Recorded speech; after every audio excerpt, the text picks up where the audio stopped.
Good day. I'm Christopher Ripley here at Williams Honda. I want to go over with you the let's call it the features, a perfect delivery we would call it here, the sales floor of the Honda CR-V EXL. So right now I'm going to go through every feature, inside, outside, front to back, with you, and kind of go over everything that the car has to offer. So let's start up front. Now, with the Honda CR-V, it is redesigned in 2023. This is the 2025 model, 23 to 25. The car has stayed completely the same. The one big thing that we all know is the larger grille up front compared to the older models here off to the side. One big thing Honda has done is added your radar sonar sensors for front crash detection, lane departure, adaptive cruise control, lane keep assist, all here in the front of the vehicle. This Honda logo, along with that camera above the mirror, is what's going to help keep you in the lane from crashing. All of those safety features that Honda, with the Honda Sensing, as we call it here in the market, what they have to offer. The other big thing with the Honda EXL specifically, you get front and rear parking sensors. So along the front, if you are getting too close, let's say to this garage door, the car will start beeping at you, letting you know you are getting too close. The other big thing is we're going to talk about headlights. As you can see, redesigned from the older generation, your turn signals are built in up here. You do have a headlight and a headlight here, and the middle light is going to be your high beams. The new generation gets rid of the fog lights, which is, a lot of people have some confusions with that, but I think what Honda has done is made some really bright lights that shine in a great surface area on the ground, so you can see very well. Large opening grille to get air flowing through the car to make it much more aerodynamic. Now, as we come around the side here, you're also going to notice turn signals in the side mirrors. These side mirrors are also going to be blind spot oriented. So here in the corner of the mirror, you're going to notice the blind spot notification. So if anybody is in your blind spot, it's going to be there. Now, we're going to work our way around the back. One big thing that Honda wanted to keep with the new redesign is a very similar looking taillight compared to older ones that you see there. Now, down below, you have your turn signal. This is where your turn signal is going to be. Your daytime running lights are going to be in this area, and then your tail lights, brake lights are going to be here. This white bar is incredibly bright. That white bar is going to be reverse lights. So when you back up, that's what people are going to see. You do get a rear windshield wiper. The rear windshield wiper fluid is going to come out from up top here and come on down. Another big thing with the Honda EXL is that it's going to be a power liftgate. A simple press of the button will open it to fully open. You can press the button up top here, or you can press the key fob to close the trunk. And like we talked about with up front, the rear parking sensors are here in the back. All right, before we get inside the car, I want to go over two features, that's four, but two features that are going to talk about while we get inside. The first one is up here in the front. What Honda has done with the windshield wipers is actually put the squirting fluid here. So as you can see, it squirts out onto the window as it's wiping. Doesn't spray all over the place, and that's meant to make sure that front-facing camera stays clean. But now, we're going to get in the vehicle. As long as you have your key fob on you, you'll be able to grab the handle on the back side, which you hear it beep twice, it unlocks the door. Now, if I lock the door like this, the key fob's over there, I go to the door handle, I can't get in. So, the key fob has a 3-foot radius around the outside of the driver's side and passenger side, and this is going to allow you to get into the vehicle hands-free. Now, you get out of the car, you want to lock it, your key's in your pocket, and I want to lock. Push the 3 buttons here on the top of the door, will unlock the door for you.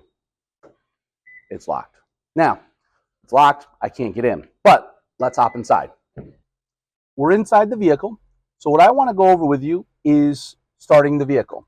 So, when we walk up to the car, as long as your key fob is with you in the vehicle, pocket, purse, bag, just in the car, you're able to remote start the car.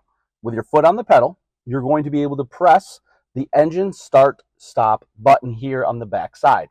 Now, your foot is not pressing the pedal. How do I know this? Because the ring is not red. So press your foot pedal. Now it is white, which means we can start it, and the car will start. Let's say you go to the drive-ins, or you're waiting for somebody to get out of the grocery store, and you just want to sit in your car. If you do not put your foot on the pedal and just press the button, it'll go into accessory mode. This is a great helpful hint. If you just wanted to listen to your radio, listen to Bluetooth, make a phone call without having the car running, but still wanted to be able to use some of the features in the car. Stop there. All right, now we've got the car started, and we're going to go over the HVAC controls. As you can see, our settings are on low and the AC is on. Happens to be a hot day today. But let's say it's a cold day and we want to turn the heat on. What we would do is adjust this knob or this knob, and it'll adjust the temperature. Maybe we want it 85. Well, you can adjust this knob and it's going to do both, as you can see. Well, maybe I don't want it 85 and I want it 75. Passenger has the ability to adjust their temperature. You also notice that sync has turned off. If I wanted to sync the whole car back up, I could hit sync and it goes back to 85. Now, it still says AC is on. Pressing the AC button will turn that feature off. It'll actually start getting 85 in here. But we don't want that because it's a hot day. So we're going to put it back down to 67 degrees, and we're going to turn the AC on again. Now, we also notice that the air is coming out at our face through the new redesigned vents. It kind of looks a little old school, which I really like about the new CR-V, but you can adjust where the air comes out here. And we want it to come out. Maybe we want a little bit more fan speed. By using the center knob, we're going to adjust that, and it's going to come out much stronger. Maybe I don't want that much. We'll turn it back down. Maybe I want it on my feet. By pressing the mode button, it's going to adjust where I want it to go. Well, let's put it back on my feet. Now, I got no air coming out here, but it's coming out at the bottom. And lastly, let's say you need to defrost your windows. You have a front defrost button and a rear defrost button, which are also going to rear defrost your side mirrors, which is great. Now, let's turn the defrost back off, and let's put it back on my face. And the last important thing that a lot of customers really like up here in the north is your heated seats. So on the opposite side of the knobs, you'll see your heated seat buttons. Level 3 means the hottest, level 2 is the middle, and level 1 is the lowest. And then when there's no red lights, there's no heated seats on. So specifically in the EXL model and the EX trim, you're going to get heated seats. If you're looking at a hybrid, you're going to get the Sport, Sport L, and the Sport Touring trim. One caveat is you can also add a heated steering wheel button in the Honda CR-V EXL. That would be placed here. But only the Sport Touring has that feature. With every person knowing the basics of driving their car, well, this is the gear lever you're going to use to drive the Honda CR-V. You have park, reverse, neutral, drive. You have S and L. Predominantly, you're probably going to use R, N, and D. Probably one of those three along with park. Yes, S and L are available. L is more of a low gear. You might never really use it unless you're going in the backwoods and wanting to rock climb with your CR-V, which you can do, but probably won't do as well as a Jeep, but you can definitely do it. S, it's more of a sportier, a little bit more of a sharper drive mode. Again, you can drive with it, but it's not going to hurt the car. Still believe you're probably only going to use your R and D buttons. With that being said, if I were to press your foot on the brake and I were to shift down to drive, now we know we're in drive because it says drive. We put it back in R, your backup camera will turn on and it will show you the whole screen. You do have 3 different levels of looking out the back, a top-down view, kind of a, let's say, 90-degree angle, and you have a 180-degree kind of fisheye look here. You will also notice that rear cross traffic alert is also on, meaning if you are backing out and a car were to drive by, what's going to happen is, guess what? It's going to beep at you and tell you somebody's coming. Let's put it back into park. Now, Down below, you're going to have drive modes. When adjusting the drive modes on the dash, it's going to tell you what you're in. So you have normal, econ, and snow. Again, normal mode is everyday driving. Econ, you will get the idea is to get better fuel economy. You will get less horsepower, a little bit less throttle response, but you'll get better fuel economy. And snow is to help count down the amount of torque that is driving at the wheels to make sure you don't slip while driving. Let's put it back into normal mode. Now, below the drive modes, you have the auto stop start button and downhill ascent control. Auto stop start. Every time your engine is warm, you come to a complete stop, your engine is going to shut off. This feature, by pressing it, is going to turn off on the dash, as you can see to the right. Now, if I turn it on, it tells you it's on. If I turn it off, it tells you it's off. So let's leave it off for now. Downhill ascent. Again, if you're out in the woods and you're carrying something and you're out in a muddy, hilly, going under the 12 miles an hour, you would use this. Most average Americans are not going to use this, but it is there as a feature for safety, so not using too much of your brakes. You have your parking brake. It is electric. So if I pull up on the knob, the light indicates it's red, and on the dash, it's going to tell you that the car has the brake on. Now, if I want to turn it off, you push down. Well, guess what? You have to put your foot at the brake at the same time. As you can see, it says, please press the parking brake along with the brake on the foot. So let's put your foot on the brake, and it now will turn off. It tells brake off the dash, and there's no more brake light. And below is brake hold. Brake hold is meant to, when you come to a complete stop, that the brakes will be held for you. You can take your foot off the brake. I tell everyone this is predominantly used in stop and go traffic. Maybe you're in New York City and you have a lot of stop and go traffic, or there's a lot of traffic at your local McDonald's and you don't want to keep your foot on the brake the whole time. So by putting your foot on the brake, you will notice that it will be on. Well, let's put our seatbelt on first here, folks. We got our seatbelt on now. And what we're going to do is we're going to put our foot on the brake hold. As you can see, it says brake hold. It's on standby mode. Right now, once we put our foot on the brake and we put it into drive, now you're going to see the green button say hold. If you let your foot off the brake, your car's not going to go anywhere. That's really cool feature, like I said, at the local McDonald's or in the stop and go traffic trying to go over the Holland Tunnel or through the Holland Tunnel. All right, let's put it back in the park. Okay, now we're going to talk about your steering wheel and specifically the headlights. Right now, Honda has made it specifically always have the setting to be on auto. So your headlights are always going to be on auto. They're not going to be off. They will be on auto. If you actually click down to off, turn them off, guess what? It goes back to auto.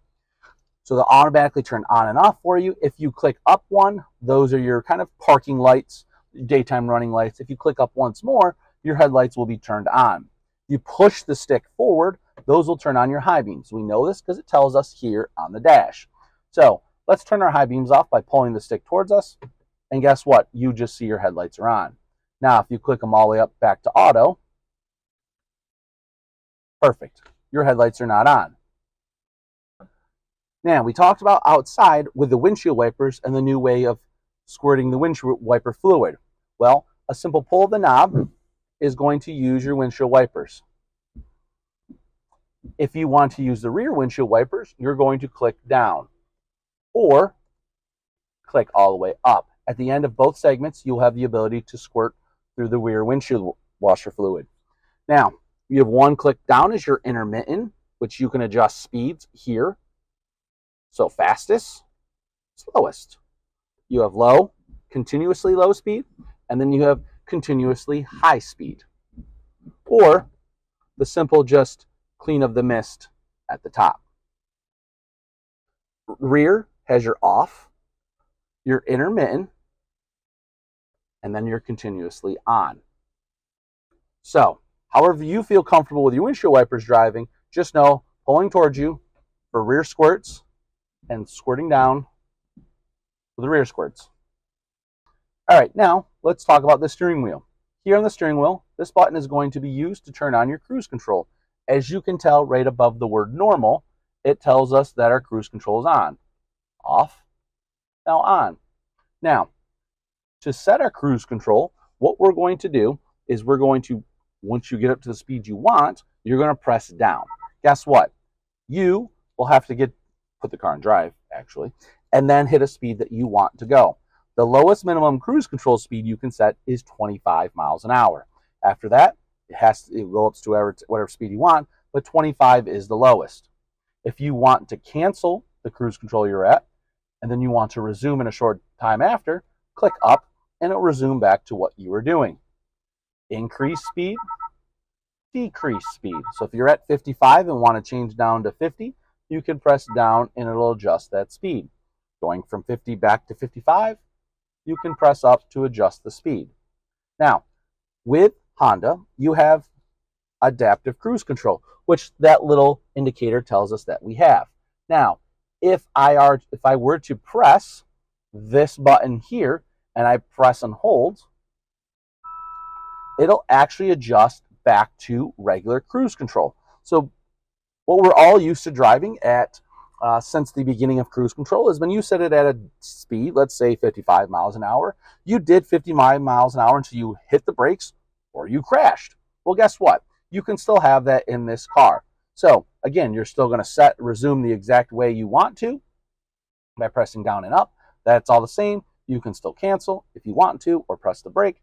But if you want to go back to adaptive, you will need to press this button, hold it down, and then on the dash, it's going to tell us that adaptive cruise control has been selected. Now, along with adaptive cruise control, what that is we call it level 2 of autonomous driving.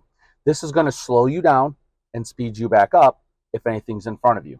So by adjusting this button here on the dash, you're going to see the different bars. If I press it, it's going to show us the distance is going to be 4 car lengths.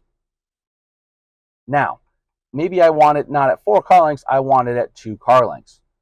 2 car lengths at 30 miles an hour is going to be different than 2 car lengths at 70 miles an hour. The whole reason? Safety. Your car takes a longer distance to stop at 70 miles an hour than it does at 30. So that's where the difference is. You can adjust this on the fly while driving, whether it be 4 bars or 1. You can adjust it at any point in time while driving. Now, and the final button over here to the right is the lane keep assist. Lane keep assist is going to use the front-facing camera along with the radar. That's going to help pay attention to the road for you. It's then going to help drive and keep you in the center of the lane. So as you're driving, you'll feel a little bit of resistance or lightness in the steering wheel, trying to keep you in the center of the lane at all times. As I tell people, it's just an extra set of hands on the wheel. It's meant to help keep you safe while you're looking out the window, looking at the house, laying down because it's going to rain. So that you can turn this on and off at any point in time while you drive. Finally, we're going to talk about the screen. This screen is all touch. I can touch, swipe, anything I need to do. Maybe you want to use a phone. Maybe I want to listen to the radio. Whatever it might be, I can do that. Well, let's talk about it. You have the ability for Bluetooth. If you wanted to pair a phone via Bluetooth to it, you have Bluetooth, which you can make phone calls. You also have the ability for smartphone connection. Your smartphone connection, Apple CarPlay, Android Auto, is also done via Bluetooth. So as long as your phone is paired to the vehicle, you can have smartphone access via Bluetooth. No more plugging in the cord down here at your USB sections. Everything is done via Bluetooth. Okay, now we're going to talk about AM, FM, Sirius XM, AM, whatever we need to do to listen to the radio. All Hondas have FM, audio source up here in the left corner. You have FM, AM, Sirius XM, the ability to use USB, Bluetooth, or smartphone. Maybe we want to listen to Sirius XM. Well, guess what? We can adjust our channels by changing this way through to whatever station. We can also hit channel list and scroll, or copyright infringements, we want to turn that off. Or if I hit channel list, I can hit number, and then it would tell us by name, tell us by number, or we could use the keypad and go to 311, which is my favorite radio station, Yacht Rock. So if we wanted to save this radio station, we would press and hold, and now it's saved on 311. Now, let's say maybe I wanted to listen to FM. Same thing with FM. I can turn the station, I could hit tune to 98.1, hit enter, boom. Now I'm listening to 98.1. Same thing, I can press and hold, and now it's saved. AM works the same exact way if you want to use that. The other big thing you can do is USB. As long as there's a device connected into the USB ports, such as an old iPod, your actual phone, whatever it might be, you can control your radio through that way. Now, along with using your knob on the side here to adjust volume, as you can see, you can also use this button here on the steering wheel to adjust volume up and down. It's going to tell you right there in the center of the dash if your volume is going up or going down. On page 2, you're going to see general and vehicle settings. Your general settings are where you're going to connect your phones, adjust any type of sound, display settings, that nature there. But vehicle settings is where you're going to adjust any of the settings for the vehicle, such as driver position memory. Do you want those on and off? Do you want keyless access setup? Do you want the beep? All of those features that you would adjust with the vehicle are going to be under vehicle settings. This is where the vehicle starts to become just a general vehicle to the vehicle that is specifically made for you, the driver. And last, I want to talk about these 3 buttons here. The left button is your home button. This is not going to control anything on the screen, but it's going to control everything on the left side of the dash. So if I press the home button is going to pop up this setting of different features, whether it be your phone, navigation, seat belts, your maintenance reminders, or even no content at all. But what I want to show you is range and fuel. Now, how did I go through all those features? Well, I used this bar to scroll up and down. Now, if I found something I like, I press in, and it'll take me to that screen. Maybe you want to also drive hands-free. By pressing this button down, you can enable the hands-free voice-activated system in the vehicle, or you can use your Apple-enabled items such as Siri or Google Assistant as well. That then will be able to help control your phone and tell you to turn it to whatever radio station you're looking for. Let's focus up. Up, we'll have the sunroof, which is a simple slide with your hand. Then you actually have the glass roof. By pressing this button here, you are going to press back. We want to open the sunroof, so you're going to press back. By pressing back, it will open. If I want to close it now, I press down. So just think, open, close. That's the way you're going to press the button. If you wanted to tilt just to vent air, what you're going to do is press up because you want to tilt it up. You press up, guess what? It's now tilted. So that's a great way. You want to close it again, you press down. Okay, we've got that under control. Also want to show you that you do get a sunglasses holder for those beautiful pair of Gucci sunglasses that you got laying around. You then have your front lights that are LED bright. So that means it's going to be a crisper white light. It won't be as bright, but more deflected where you want the light to be. And then you also have this button here. Right now it's off. But if I were to open the door, the lights now turn on. Or I can turn them on in the whole car. That's going to be adjusted there. In this specific CRV, that's an EXL, you have auto dimming rear view mirror, which you can adjust here by this light. You can turn it on or off by pressing this button, and it is on. So if there's anybody behind you at night, this will dim for you to help save your eyes while driving. Start again. All right, now we're in the back seat. I want to show you the big thing that I really enjoy here in the back, the armrest. You have the armrest with 2 cup holders, which is great. This helps give you that kind of space in between the 2 people here in the back seat. Well, maybe you still have a child that sits in a car seat. Maybe you have to carry your grandkids. Whatever that is, what you can do is you have your latch points here at the bottom of the seat that are very, very accessible, which Honda has made a lot easier for customers, and attaching that car seat, booster seat, whatever you need to use. Now, you do have 3 seat belts all the way across, 1 here, middle, and then the side. Up top, if I wanted to grab that seat belt, it's going to be stationed up here in the roof. By pulling out, you're going to get 2 points. The littlest point is going to get plugged into here. Oops, wrong way.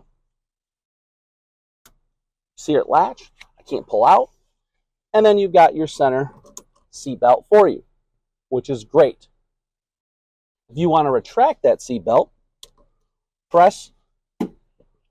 take your seat belt buckle, and then put in this little latch here, and it pops out, and then it's going to retract all the way back up into the roof.